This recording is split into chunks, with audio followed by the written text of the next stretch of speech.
Well,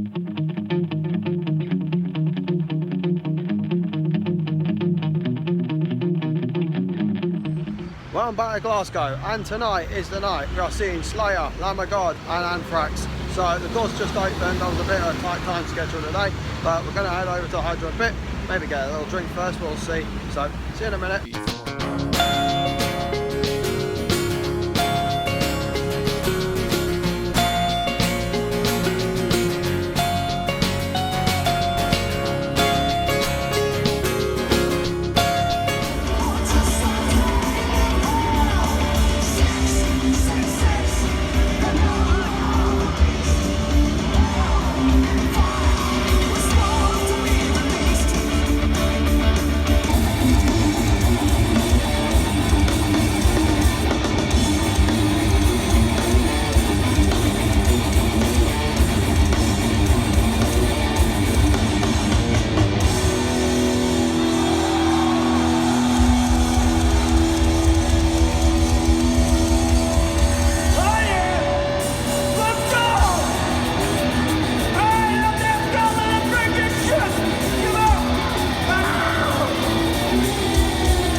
Fucking beast, I know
I am so out of breath, but not a scratch.